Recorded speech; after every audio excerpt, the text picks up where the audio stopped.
Hello అండి. అందరూ ఎలా ఉన్నారు? బాగున్నారా? శివరాత్రి రోజు చేద్దామనుకున్నాను ఓలిగలు. కానీ అన్నీ ఒకటే రోజు చేసుకుంటే తినలేమనేసి మరుసటి రోజు చేశాననమాట. నేను ఎలా చేసుకుంటానో మీకు చూపిస్తాను.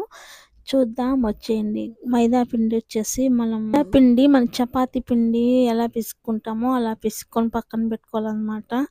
అలాగే శనగబ్యాళ్ళు ఉడకబెట్టుకొని కొంచెం కొబ్బరి, కొంచెం మనకు సరిపోయినంత బెల్లము, యాలక్కాయల పొడి అన్నీ వేసుకొని మెత్తగా మిక్సీకి కొట్టుకోవాలనమాట.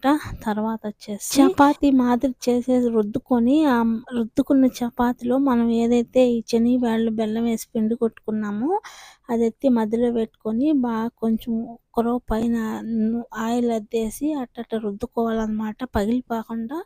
తర్వాత బాణట్లో కొంచెం ఆయిల్ వేసేసి ఈ మాదిరి కాల్చుకోవాలి. చూసారా, కొంచెం ఆయిల్ వేసి కాల్చుకుంటేనా నూనె లాగదు, చాలా బాగుంటాయి అన్నమాట. మనం నూనె లేకుండా పెనం మీదైనా కాల్చుకోవచ్చు, లేదా కొంచెం ఆయిల్ వేసి ఇలాగైనా కాల్చుకోవచ్చు. చాలా మెత్తగా వచ్చినాయి అన్నమాట. టేస్ట్ అయితే చాలా బాగున్నాయి. నేను ఇదే ఫస్ట్ టైం అన్నమాట ఇలా నూనెలో కాల్చడం, నాకైతే తెలీదు. మా ఫ్రెండ్ నేను కాల్చి చూపిస్తాను ఉండనేసి కాల్చిందనమాట. చాలా బాగా వచ్చినాయి. నేనైతే ఊరికనే పెనుములో వేసి పైన ఆయిల్ వేసి కాల్చుకునేదాన్ని, లోపల కాలేదు కాదు. ఇలా కాల్చుకుంటేనే చాలా బాగా వచ్చినాయి. నూనెలో కూడా బాగా కాలినాయి అన్నమాట. పచ్చి పచ్చిగా లేకుండా బాగా వచ్చినాయి. ఓకే బాయ్ ఫ్రెండ్స్, చాలా బాగున్నాయి టేస్ట్.